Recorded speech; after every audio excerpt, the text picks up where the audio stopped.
The History of Galadriel and Celeborn, and of Amroth, King of Lórien.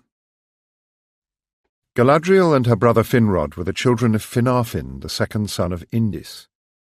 Finarfin was of his mother's kind in mind and body, having the golden hair of the Vanyar, their noble and gentle temper, and their love of the Valar. As well as he could, he kept aloof from the strife of his brothers and their estrangement from the Valar, and he often sought peace among the Teleri, whose language he learned. He wedded Eowyn, the daughter of King Olwe of Alqualonde, and his children were thus the kin of King Eluthingol of Doriath in Beleriand, for he was the brother of Olwe. And this kinship influenced their decision to join in the exile, and proved of great importance later in Beleriand. Finrod was like his father in his fair face and golden hair, and also in noble and generous heart, though he had the high courage of the Noldor, and in his youth their eagerness and unrest. And he had also from his Telerin mother a love of the sea, and dreams of far lands that he had never seen. Galadriel was the greatest of the Noldor, except Feanor, maybe, though she was wiser than he, and her wisdom increased with the long years. Her mother name was Nerwen, Man-maiden, and she grew to be tall beyond the measure even of the women of the Noldor. She was strong of body, mind, and will, a match for both the lawmasters and the athletes of the Eldar in the days of their youth. Even among the Eldar she was accounted beautiful, and her hair was held a marvel unmatched. It was golden like the hair of her father and of her foremother Indis, but richer and more radiant, for its gold was touched by some memory of the star-like silver of her mother, and the Eldar said that the light of the two trees, Lorelin and Telperion, had been snared in her tresses. Many thought that this saying first gave to Feanor the thought of imprisoning and blending the light of the trees that later took shape in his hands as the Silmarils. For Feanor beheld the hair of Galadriel with wonder and delight. He begged 3 times for a tress, but Galadriel would not give him even one hair. These 2 kinsfolk, the greatest of the Eldar of Valinor, were unfriends forever. Galadriel was born in the bliss of Valinor, but it was not long in the reckoning of the blessed realm before that was dimmed, and thereafter she had no peace within. For in that testing time amid the strife of the Noldor, she was drawn this way and that. She was proud, strong, and self-willed, as were all the descendants of Finwë save Finarfin. And like her brother Finrod, of all her kin the nearest to her heart, she had dreams of far lands and dominions that might be her own to order as she would, without tutelage. Yet deeper still there dwelt in her the noble and generous spirit of the Vanyar, and a reverence for the Valar that she could not forget. From her earliest years she had a marvellous gift of insight into the minds of others, but judged them with mercy and understanding, and she withheld her goodwill from none, save only Feanor. In him she perceived a darkness that she hated and feared, though she did not perceive that the shadow of the same evil had fallen upon the minds of all the Noldor, and upon her own. So it came to pass that when the light of Valinor failed, forever as the Noldor thought, she joined the rebellion against the Valar who commanded them to stay, and once she had set foot upon that road of exile she would not relent, but rejected the last message of the Valar, and came under the doom of Mandos. Even after the merciless assault upon the Teleri and the rape of their ships, though she fought fiercely against Feanor in defence of her mother's kin, she did not turn back. Her pride was unwilling to return, a defeated suppliant for pardon. But now she burned with desire to follow Feanor with her anger to whatever lands he might come, and to thwart him in all ways that she could. Pride still moved her when, at the end of the elder days after the final overthrow of Morgoth, she refused the pardon of the Valar for all who had fought against him, and remained in Middle-earth. It was not until 2 long ages more had passed, when at last all that she had desired in her youth came to her hand, the ring of power and the dominion of Middle-earth of which she had dreamed, that her wisdom was full grown, and she rejected it, and passing the last test, departed from Middle-earth forever. Galadriel was welcome in Doriath because her mother Eowyn, daughter of Olwe, was Telerin, and the niece of Thingol, and because the people of Finarfin had had no part in the kinslaying of Alqualonde, and she became a friend of Melian. In Doriath she met Celeborn, grandson of Elmo, the brother of Thingol. For love of Celeborn, who would not leave Middle-earth, and probably with some pride of her own, for she had been one of those eager to adventure there, she did not go west at the downfall of Melkor, but crossed Lindon with Celeborn, and came into Eriador. When they entered that region, there were many Noldor in their following, together with grey elves and green elves, and for a while they dwelt in the country about Lake Nenúial. Celeborn and Galadriel came to be regarded as Lord and Lady of the Eldar in Eriador, including the wandering companies of Nanda in origin who had never passed west over Lindon and come down into Osiriand. During their sojourn near Nenúial was born, at some time between the years 350 and 400, their daughter Celebrian. But eventually Galadriel became aware that Sauron, again as in the ancient days of the captivity of Melkor, had been left behind. Or rather, since Sauron had as yet no single name, and his operations had not been perceived to proceed from a single evil spirit, prime servant of Melkor, she perceived that there was an evil controlling purpose abroad in the world, and that it seemed to proceed from a source further to the east, beyond Eriador and the misty mountains. Celeborn and Galadriel therefore went eastwards about the year 700 of the Second Age, and established the primarily but by no means solely Noldorin realm of Eregion. It may be that Galadriel chose it because she knew of the Dwarves of Khazad-dûm. There were, and always remained, some dwarves on the eastern side of Lindon, where the very ancient mansions of Nogrod and Belegost had been, not far from Nenúial, but they had transferred most of their strength to Khazad-dûm. Celeborn had no liking for dwarves of any race, and never forgave them for their part in the destruction of Doriath. But it was only the host of Nogrod that took part in that assault, and it was destroyed in the battle of Sarn Athrad. The dwarves of Belegost were filled with dismay at the calamity and fear for its outcome, and this hastened their departure eastwards to Khazad-dûm. Thus the dwarves of Moria may be presumed to have been innocent of the ruin of Doriath and not hostile to the elves. In any case, Galadriel was more far-sighted in this than Celeborn, and she perceived from the beginning that Middle-earth could not be saved from the residue of evil that Morgoth had left behind him, save by a union of all the peoples who were in their way and in their measure opposed to him. She looked upon the dwarves also with the eye of a commander, seeing in them the finest warriors to pit against the orcs.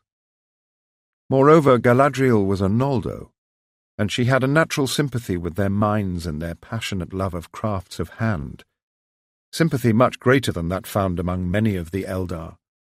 The dwarves were the children of Aule, and Galadriel, like others of the Noldor, had been a pupil of Aule and Yavanna in Valinor. Galadriel and Celeborn had in their company a Noldorin craftsman named Celebrimbor.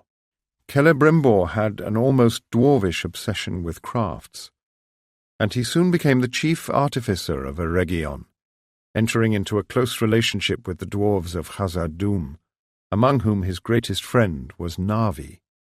Both elves and dwarves had great profit from this association, so that Eregion became far stronger, and Khazad-dûm far more beautiful, than either would have done alone. The building of the chief city of Eregion, Ost in Ethil, was begun in about the year 750 of the Second Age. News of these things came to the ears of Sauron, and increased the fears that he felt concerning the coming of the Númenóreans to Lindon and the coasts further south, and their friendship with Gil-galad. And he heard tell also of Aldarion, son of Tar-Meneldur, the king of Númenor, now become a great shipbuilder, who brought his vessels to haven far down into the Harad. Sauron therefore left Eriador alone for a while, and he chose the land of Mordor, as it was afterwards called, for a stronghold as a counter to the threat of the Númenórean landings. This is dated circa 1000 in the Tale of Years. When he felt himself to be secure, he sent emissaries to Eriador, and finally, in about the year 1200 of the Second Age, came himself, wearing the fairest form that he could contrive. But in the meantime the power of Galadriel and Celeborn had grown, and Galadriel, assisted in this by her friendship with the Dwarves of Moria, had come into contact with the Sindarin realm of Lórien, on the other side of the misty mountains. This was peopled by those elves who forsook the great journey of the Eldar from Cuiviénen, and settled in the woods of the Vale of Anduin, and it extended into the forests on both sides of the great river, including the region where afterwards was Dol Guldur. But many Sindar and Noldor came to dwell among them, and their Sindarizing under the impact of Beleriandic culture began. Galadriel, striving to counteract the machinations of Sauron, was successful in Lórien, while in Lindon Gil-galad shut out Sauron's emissaries and even Sauron himself.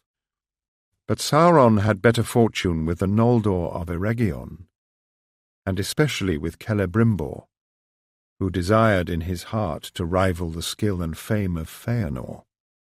In Eregion, Sauron posed as an emissary of the Valar, or ordered by them to remain there to give aid to the elves. He perceived at once that Galadriel would be his chief adversary and obstacle, and he endeavoured therefore to placate her, bearing her scorn with outward patience and courtesy. Sauron used all his arts upon Celebrimbor and his fellow smiths, who had formed a society or brotherhood very powerful in Eregion, the Gwaith-i-Myrdain. But he worked in secret, unknown to Galadriel and Celeborn. Before long Sauron had the Gwaith-i-Myrdain under his influence, for at first they had great profit from his instruction in secret matters of their craft. So great became his hold on the Myrdain that at length he persuaded them to revolt against Galadriel and Celeborn and to seize power in Eregion, and that was at some time between 1350 and 1400 of the Second Age. Galadriel thereupon left Eregion and passed through Khazad-dûm to Lórien. But Celeborn would not enter the mansions of the dwarves, and he remained behind in Eregion, disregarded by Celebrimbor. Sauron himself departed from Eregion about the year 1500, after the Myrdain had begun the making of the Rings of Power. Now Celebrimbor was not corrupted in heart or faith, but had accepted Sauron as what he posed to be, and when at length he discovered the existence of the One Ring, he revolted against Sauron, and went to Lórien to take counsel once more with Galadriel. They should have destroyed all the Rings of Power at this time, but they failed to find the strength. Galadriel counselled him that the 3 rings of the elves should be hidden, never used, and dispersed far from Eregion where Sauron believed them to be. It was at that time that she received Nenya, the White Ring, from Celebrimbor, and by its power the realm of Lórien was strengthened and made beautiful. But its power upon her was great also and unforeseen, for it increased her latent desire for the sea, and for return into the west, so that her joy in Middle-earth was diminished. Celebrimbor followed her counsel that the Ring of Air and the Ring of Fire should be sent out of Eregion, and he entrusted them to Gil-galad in Lindon. When Sauron learned of the repentance and revolt of Celebrimbor, his disguise fell and his wrath was revealed. And gathering a great force, he moved over Calanarthon to the invasion of Eriador in the year 1695. When news of this reached Gil-galad, he sent out a force under Elrond Half-Elven. But Elrond had far to go, and Sauron turned north and made at once for Eregion. The scouts and vanguard of Sauron's host were already approaching when Celeborn made a sortie and drove them back. But though he was able to join his force to that of Elrond, they could not return to Eregion, for Sauron's host was far greater than theirs, great enough both to hold them off and closely to invest Eregion. At last the attackers broke into Eregion with ruin and devastation, and captured the chief object of Sauron's assault, the house of the Myrdain, where were their smithies and their treasures. Celebrimbor, desperate, himself withstood Sauron on the steps of the great door of the Myrdain, but he was grappled and taken captive, and the house was ransacked. There Sauron took the 9 rings and other lesser works of the Myrdain, but the 7 and the 3 he could not find. Then Celebrimbor was put to torment, and Sauron learned from him where the 7 were bestowed. This Celebrimbor revealed because neither the 7 nor the 9 did he value as he valued the 3. The 7 and the 9 were made with Sauron's aid, whereas the 3 were made by Celebrimbor alone, with a different power and purpose. Concerning the 3 rings, Sauron could learn nothing from Celebrimbor, and he had him put to death. But he guessed the truth, that the 3 had been committed to elvish guardians, and that must mean to Galadriel and Gil-galad. In black anger he turned back to battle, and bearing as a banner Celebrimbor's body hung upon a pole shot through with orc arrows, he turned upon the forces of Elrond. Elrond had gathered such few of the elves of Eregion as had escaped, but he had no force to withstand the onset. He would indeed have been overwhelmed had not Sauron's host been attacked in the rear. For Durin sent out a force of dwarves from Khazad-dûm, and with them came Elves of Lórien led by Amroth. Elrond was able to extricate himself, but he was forced away northwards, and it was at that time that he established a refuge and stronghold at Imladris. Sauron withdrew the pursuit of Elrond, and turned upon the dwarves and the Elves of Lórien, whom he drove back. But the gates of Moria were shut, and he could not enter. Ever afterwards Moria had Sauron's hate, and all orcs were commanded to harry dwarves, whenever they might. But now Sauron attempted to gain the mastery of Eriador. Lórien could wait. But as he ravaged the lands, slaying or drawing off all the small groups of men and hunting the remaining elves, many fled to swell Elrond's host to the northward. Now Sauron's immediate purpose was to take Lindon, where he believed that he had most chance of seizing one or more of the 3 rings, and he called in therefore his scattered forces and marched west towards the land of Gil-galad, ravaging as he went. But his force was weakened by the necessity of leaving a strong detachment to contain Elrond, and prevent him coming down upon his rear. Now for long years the Númenóreans had brought in their ships to the Grey Havens, and there they were welcome. As soon as Gil-galad began to fear that Sauron would come with open war into Eriador, he sent messages to Númenor, and on the shores of Lindon the Númenóreans began to build up a force and supplies for war. In 1695, when Sauron invaded Eriador, Gil-galad called on Númenor for aid. Then Tar-Minestir the king sent out a great navy, but it was delayed, and did not reach the coasts of Middle-earth until the year 1700. By that time Sauron had mastered all Eriador, save only besieged Imladris, and had reached the line of the river Llŷn. He had summoned more forces, which were approaching from the southeast, and were indeed in Enedwaith at the crossing of Tharbad, which was only lightly held. Gil-galad and the Númenóreans were holding the Llŷn in desperate defence of the Grey Havens, when in the very nick of time the great armament of Tar Minestir came in, and Sauron's host was heavily defeated and driven back. The Númenórean admiral Eriador sent part of his ships to make a landing further to the south. Sauron was driven away southeast after great slaughter at Sarn Ford, the crossing of the Barad-dûn, and though strengthened by his force at Tharbad, he suddenly found a host of the Númenóreans again in his rear, for Eriador had put a strong force ashore at the mouth of the Gwathló, Grey Flood, where there was a small Númenórean harbour. In the battle of the Gwathló, Sauron was routed utterly, and he himself only narrowly escaped. His small remaining force was assailed in the east of Calenarthon, and he, with no more than a bodyguard, fled to the region afterwards called Dagorlad, Battle Plain, whence, broken and humiliated, he returned to Mordor, and vowed vengeance upon Númenor.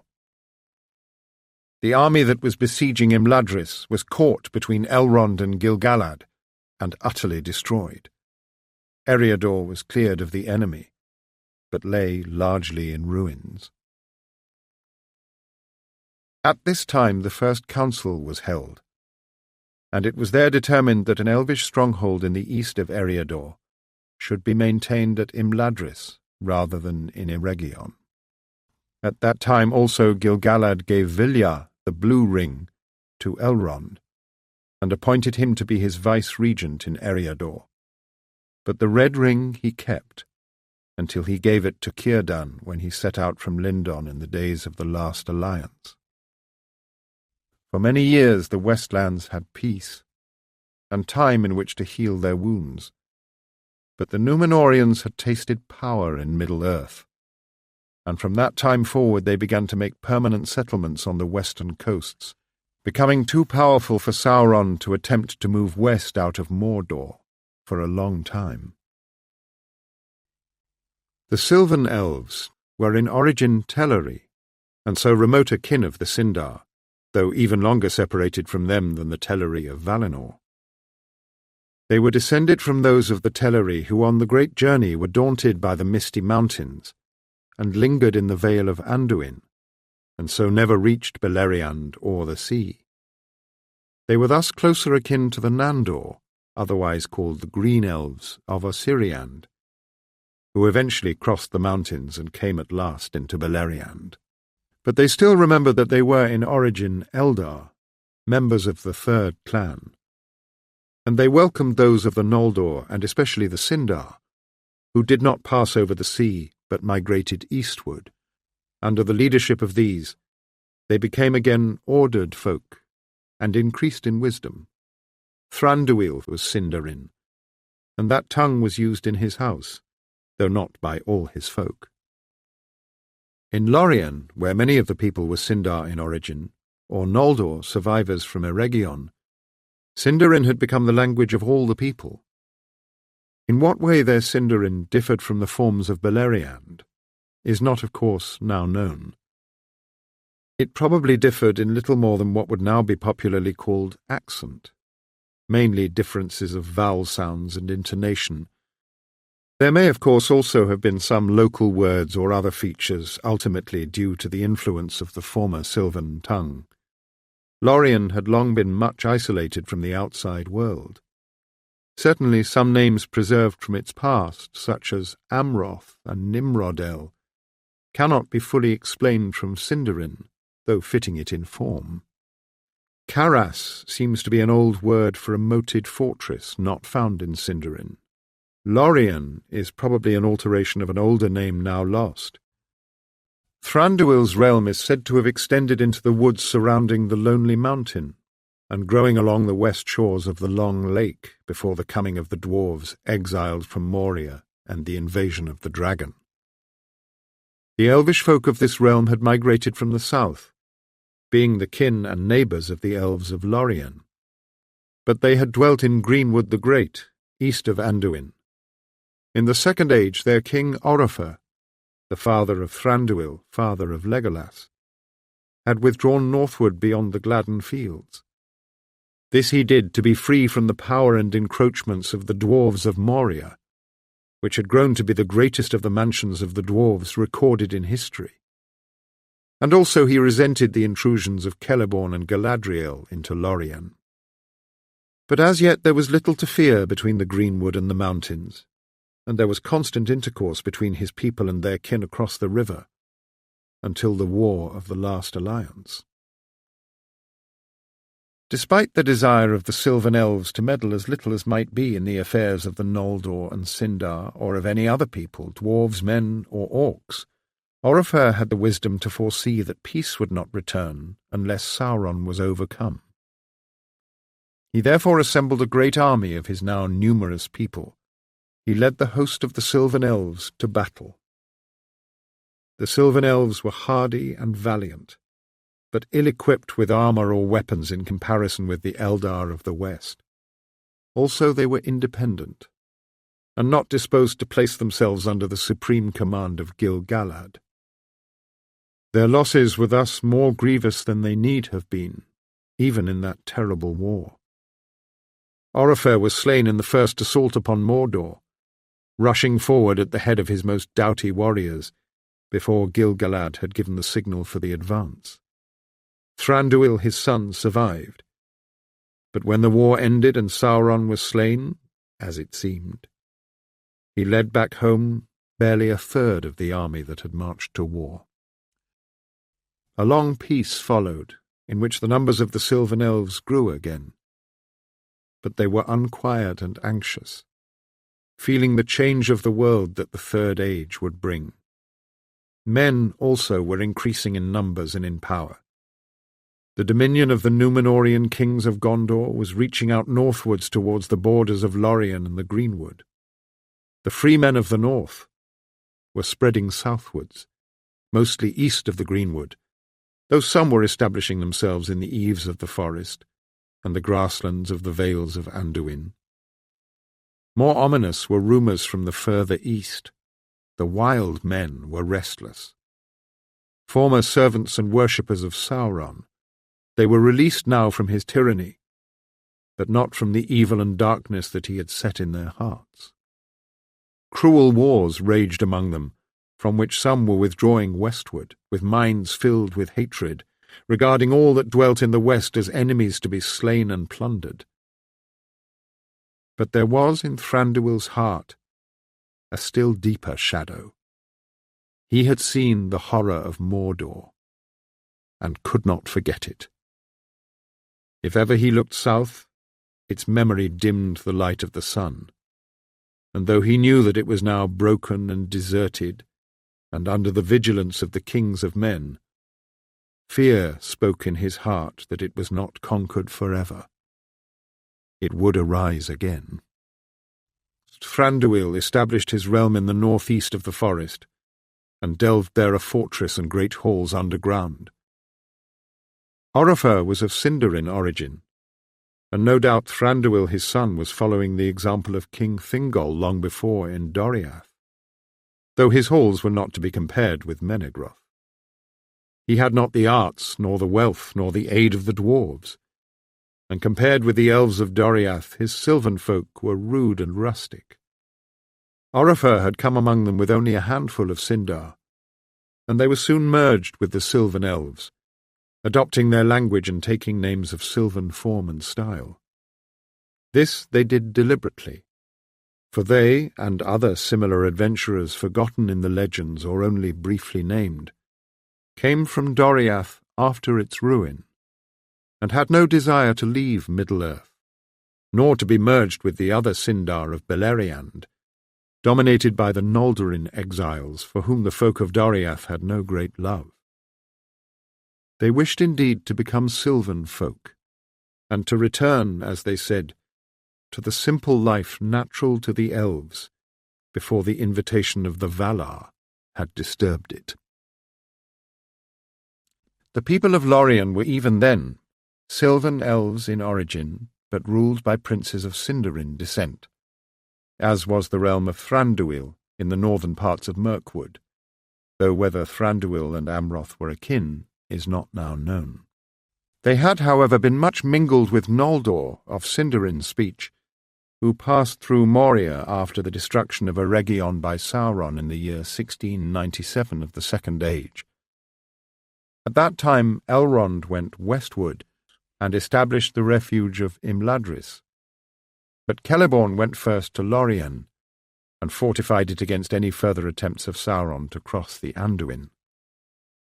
When, however, Sauron withdrew to Mordor, and was, as reported, wholly concerned with conquests in the east, Celeborn rejoined Galadriel in Lindon.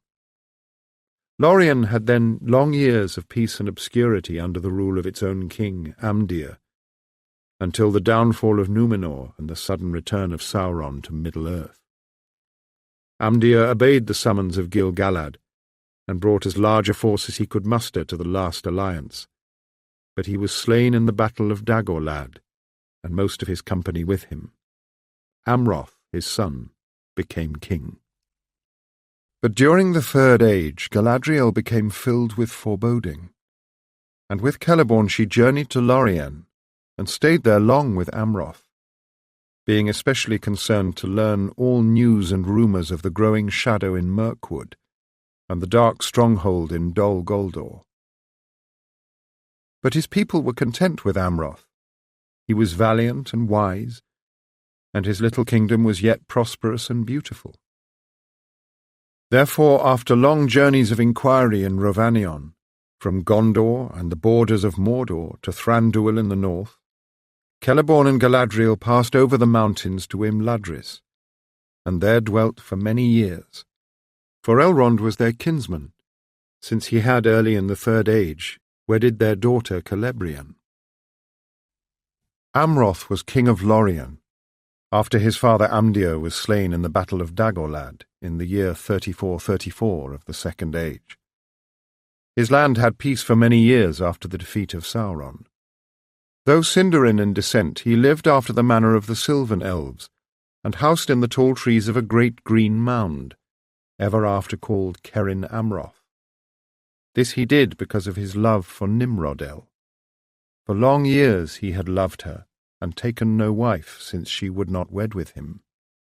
She loved him indeed, for he was beautiful even for one of the Eldar, and valiant and wise, but she was of the Silvan Elves, and regretted the incoming of the elves from the west, who, as she said, brought wars and destroyed the peace of old. She would speak only the Silvan tongue, even after it had fallen into disuse among the folk of Lórien, and she dwelt alone beside the falls of the river Nimrodel, to which she gave her name. But when the terror came out of Moria, and the dwarves were driven out, and in their stead orcs crept in, she fled distraught alone south into empty lands. Amroth followed her, and at last he found her under the eaves of Fangorn, which in those days drew much nearer to Lórien. She dared not enter the wood, for the trees, she said, menaced her, and some moved to bar her way. Of old the Galathrim had claimed to govern the woods as far as the falls in the Silverlode. Southward it had extended far beyond the Silverlode into more open woodland of smaller trees that merged into Fangorn forest, though the heart of the realm had always been in the angle between Silverlode and Anduin, where Caras Galadhon stood. There were no visible borders between Lórien and Fangorn, but neither the Ents nor the Galathrim ever passed them. For legend reported that Fangorn himself had met the king of the Galathrim in ancient days, and Fangorn had said, "I know mine, and you know yours. Let neither side molest what is the other's. But if an elf should wish to walk in my land for his pleasure, he will be welcome, and if an Ent should be seen in your land, fear no evil." Long years had passed, however, since Ent or elf had set foot in the other land. There Amroth and Nimrodel held a long debate, and at the last they plighted their troth. "To this I will be true," she said, "and we shall be wedded when you bring me to a land of peace." Amroth vowed that for her sake he would leave his people, even in their time of need, and with her seek for such a land. "But there is none now in Middle-earth," he said, "and will not be for the elven folk ever again. We must seek for a passage over the great sea to the ancient west." Then he told her of the haven in the south, where many of his own people had come long ago. They are now diminished, for most have set sail into the west, but the remnant of them still build ships and offer passage to any of their kin that come to them, weary of Middle-earth. It is said that the grace that the Valar gave us to pass over the sea is granted also now to any of those who made the great journey, even if they did not come in ages past to the shores, and have not yet beheld the blessed land. Elsewhere it is told how they became separated, and how Amroth, after seeking her in vain, went to the Elf-haven and found that only a few still lingered there, less than a shipload, and they had only one seaworthy ship. In this they were now preparing to depart and to leave Middle-earth. They welcomed Amroth, being glad to strengthen their small company, but they were unwilling to await Nimrodel, whose coming seemed to them now beyond hope. If she came through the settled lands of Gondor, they said, she would not be molested and might receive help, for the men of Gondor are good, and they are ruled by descendants of the elf friends of old who can still speak our tongue after a fashion. But in the mountains are many unfriendly men and evil things. The year was waning to autumn, and before long great winds were to be expected, hostile and dangerous, even to elven ships while they were still near to Middle-earth. But so great was the grief of Amroth that nonetheless they stayed there going for many weeks, and they lived on the ship, for their houses on the shore were stripped and empty. Then in the autumn there came a great night of storm, one of the fiercest in the annals of Gondor. It came from the cold northern waste, and roared down through Eriador into the lands of Gondor, doing great havoc. The White Mountains were no shield against it, and many of the ships of men were swept out into the Bay of Belfalas and lost. The light elven ship was torn from its moorings, and driven into the wild waters towards the coast of Umbar. No tidings of it were ever heard in Middle-earth. But the elven ships made for this journey did not founder, and doubtless it left the circles of the world and came at last to Eressëa. But it did not bring Amroth thither. The storm fell upon the coasts of Gondor, just as dawn was peering through the flying clouds, but when Amroth woke, the ship was already far from land. Crying aloud in despair, "Nimrodel!" he leapt into the sea and swam towards the fading shore. The mariners with their elvish sight for a long time could see him battling with the waves, until the rising sun gleamed through the clouds and far off lit his bright hair like a spark of gold. No eyes of elves or men ever saw him again in Middle-earth. This legend was well known in the Daer en Eärnil, the land of the prince, and no doubt the name was given in memory of it. There was an ancient elvish port near Dol Amroth, and a small settlement of Silvan Elves there from Lórien. This, according to the traditions of Dol Amroth, had been established by seafaring Sindar from the west havens of Beleriand, who fled in 3 small ships when the power of Morgoth overwhelmed the Eldar and the Atani. But it was later increased by adventurers of the Silvan Elves, seeking for the sea, who came down Anduin. The legend of the prince's line was that one of their earliest fathers had wedded an elf maiden. It was one of Nimrodel's companions who was lost in the upper mountain glens.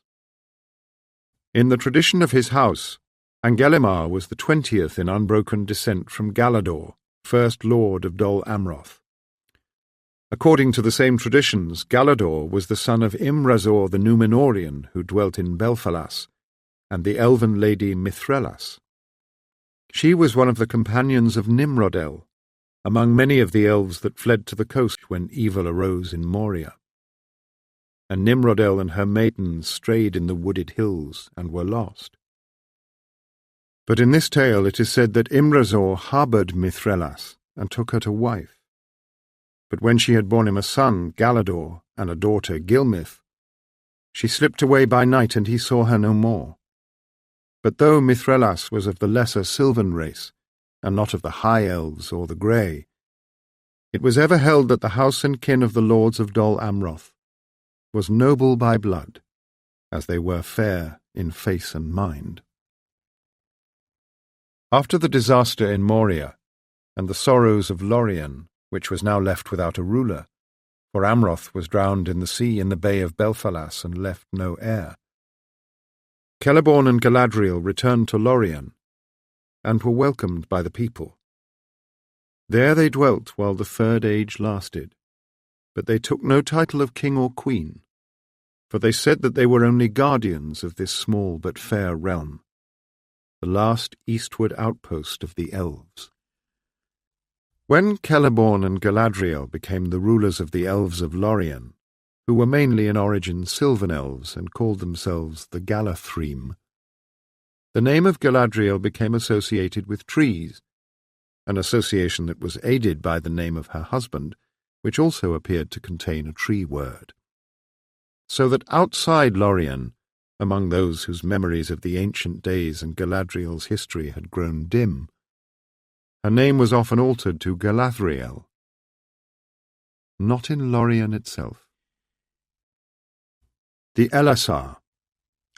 There was in Gondolin a jewel-smith named Enerthil, the greatest of that craft among the Noldor after the death of Feanor. Enerthil loved all green things that grew, and his greatest joy was to see the sunlight through the leaves of trees. And it came into his heart to make a jewel, within which the clear light of the sun should be imprisoned, but the jewel should be green as leaves. And he made this thing, and even the Noldor marvelled at it. For it is said that those who looked through this stone saw things that were withered or burned, healed again, or as they were in the grace of their youth, and that the hands of one who held it brought to all that they touched healing from hurt. This gem Enerthil gave to Idril the king's daughter, and she wore it upon her breast, and so it was saved from the burning of Gondolin. And before Idril set sail, she said to Eärendil her son, "The Elessar I leave with thee, for there are grievous hurts to Middle-earth, which thou maybe shalt heal, but to none other shalt thou deliver it." And indeed at Sirion's haven there were many hurts to heal both of men and elves, and of beasts that fled thither from the horror of the north, and while Eärendil dwelt there, they were healed and prospered, and all things were for a while green and fair. But when Eärendil began his great voyages upon the sea, he wore the Elessar upon his breast. For amongst all his searchings the thought was always before him, that he might perhaps find Idril again. And his first memory of Middle-earth was the green stone above her breast, as she sang above his cradle while Gondolin was still in flower. So it was that the Elessar passed away, when Eärendil returned no more to Middle-earth. Olorin, who was known in Middle-earth as Mithrandir, brought it with him out of the west. And on a time Olorin came to Galadriel, and they had long speech together. For the years of her exile began to lie heavy on the lady of the Noldor, and she longed for news of her kin and for the blessed land of her birth, and yet was unwilling to forsake Middle-earth. And when Olorin had told her many tidings, she sighed and said, "I grieve in Middle-earth, for leaves fall and flowers fade, and my heart yearns, remembering trees and grass that do not die. I would have these in my home." Then Olorin said, "Would you then have the Elessar?" And Galadriel said, "Where now is the stone of Earendil? And Enethiel is gone who made it." "Who knows?" said Olorin. "Surely," said Galadriel, "they have passed over sea, as almost all fair things beside. And must Middle-earth then fade and perish forever?" "That is its fate," said Olorin. "Yet for a little while that might be amended, if the Elessar should return. For a little, until the days of men are come." "If—" "And yet how could that be?" said Galadriel. "For surely the Valar are now removed, and Middle-earth is far from their thought, and all who cling to it are under a shadow." "It is not so," said Olorin. "Their eyes are not dimmed, nor their hearts hardened, in token of which, look upon this." And he held before her the Elessar, and she looked on it and wondered. And Olorin said, "This I bring you from Yavanna. Use it as you may, and for a while you shall make the land of your dwelling the fairest place in Middle-earth. But it is not for you to possess. You shall hand it on when the time comes. For before you grow weary, and at last forsake Middle-earth, one shall come who is to receive it, and his name shall be that of the stone. Elessar he shall be called." The river Gwathló is translated grey flood, but Gwath is a Sindarin word for shadow in the sense of dim light owing to cloud or mist or in deep valleys. This does not seem to fit the geography. The wide lands divided by the Gwathló into the regions called by the Númenóreans Minhiriath, between the rivers Barad-dûn and Gwathló, and Enedwaith, middle folk, were mainly plains, open and mountainless. At the point of the confluence of Glanduin and Myth-Aethel, the land was almost flat, and the waters became sluggish and tended to spread into fenland. But some 100 miles below Tharbad, the slope increased. The Gwathló, however, never became swift, and ships of smaller draught could without difficulty sail or be rowed as far as Tharbad. The origin of the name Gwathló must be sought in history. In the time of the War of the Ring, the lands were still in places well wooded, especially in Minhiriath and in the southeast of Enedwaith, but most of the plains were grasslands. Since the Great Plague of the year 1636 of the Third Age, Minhiriath had been almost entirely deserted, though a few secretive hunter folk lived in the woods. In Enedwaith, the remnants of the Dunlendings lived in the east, in the foothills of the Misty Mountains, and a fairly numerous but barbarous fisher folk dwelt between the mouths of the Gwathló and the Angren. But in the earlier days, at the time of the first explorations of the Númenóreans, the situation was quite different. Minhiriath and Enedwaith were occupied by vast and almost continuous forests, except in the central region of the Great Fens. The changes that followed were largely due to the operations of Tar Aldarion, the Mariner King, who formed a friendship and alliance with Gil-galad. Aldarion had a great hunger for timber, desiring to make Númenor into a great naval power. His felling of trees in Númenor had caused great dissensions. In voyages down the coasts he saw with wonder the great forests, and he chose the estuary of the Gwathló for the site of a new haven entirely under Númenórean control. Gondor, of course, did not yet exist. There he began great works that continued to be extended after his days. This entry into Eriador later proved of great importance in the war against Sauron, but it was in origin a timber port and shipbuilding harbour. The native people were fairly numerous and warlike, but they were forest dwellers, scattered communities without central leadership. They were in awe of the Númenóreans, but they did not become hostile until the tree felling became devastating. Then they attacked and ambushed the Númenóreans when they could, and the Númenóreans treated them as enemies and became ruthless in their fellings, giving no thought to husbandry or replanting. The fellings had at first been along both banks of the Gwathló, and timber had been floated down to the haven, Lond Daer. But now the Númenóreans drove great tracks and roads into the forests northwards and southwards from the Gwathló, and the native folk that survived fled from Minhiriath into the dark woods of the great cape of Erin Vaughan, south of the mouth of the Barranduin, which they dared not cross, even if they could, for fear of the elven folk. From Enedwaith they took refuge in the eastern mountains where afterwards was Dunland. They did not cross the Eisen, nor take refuge in the great promontory between Eisen and Leftnui that formed the north arm of the Bay of Belfalas. The devastation wrought by the Númenóreans was incalculable. For long years these lands were their chief source of timber, not only for their shipyards at Lond Daer and elsewhere, but also for Númenor itself.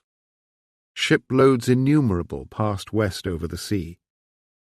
The denuding of the lands was increased during the war in Eriador, for the exiled natives welcomed Sauron and hoped for his victory over the men of the sea. Sauron knew of the importance to his enemies of the great haven and its shipyards, and he used these haters of Númenor as spies and guides for his raiders. He had not enough force to spare for any assault upon the forts at the haven or along the banks of the Gwathló, but his raiders made much havoc on the fringe of the forests, setting fire in the woods and burning many of the great wood stores of the Númenóreans. When Sauron was at last defeated and driven east out of Eriador, most of the old forests had been destroyed. The Gwathló flowed through a land that was far and wide on either bank a desert, treeless but untilled. That was not so when it first received its name from the hardy explorers of Tar Aldarion's ship who ventured to pass up the river in small boats. As soon as the seaward region of salt airs and great winds was past, the forest drew down to the river banks, and wide though the waters were, the huge trees cast great shadows on the river, under which the boats of the adventurers crept silently up into the unknown land. So the first name they gave to it was River of Shadow, Gwathir. But later they penetrated northward as far as the beginning of the great fenlands, though it was still long before they had the need or sufficient men to undertake the great works of drainage and dike building that made a great port on the site where Tharbad stood in the days of the two kingdoms. The Sindarin word that they used for the fenland was Lo, and they thought at first that it was the source of the forest river, not yet knowing that the myth Aethel that came down out of the mountains in the north, and gathering the waters of the Bruinen and Glanduin, poured floodwaters into the plain. The name Gwathir was thus changed to Gwathló, the shadowy river from the fens. The Gwathló was one of the few geographical names that became generally known to others than mariners in Númenor, and received an Adunaic translation. This was Agathúrúsh. Glanduin means border river.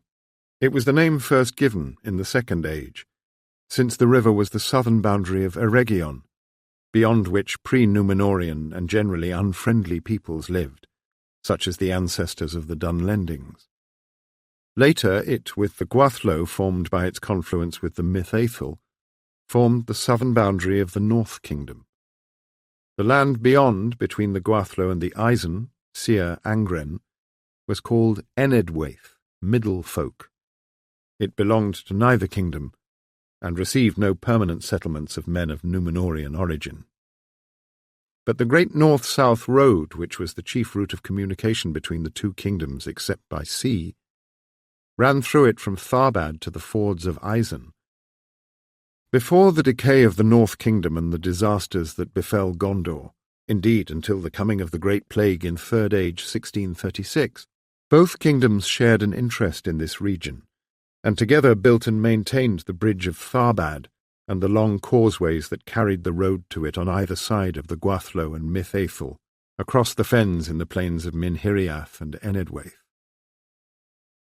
In the early days of the kingdom, the most expeditious route from one to the other, except for great armaments, was found to be by sea to the ancient port at the head of the estuary of the Gwathló, and so to the river port of Tharbad, and thence by the road. The ancient seaport and its great quays were ruinous, but with long labour a port capable of receiving sea-going vessels had been made at Tharbad, and a fort raised there on great earthworks on both sides of the river to guard the once famed bridge of Tharbad.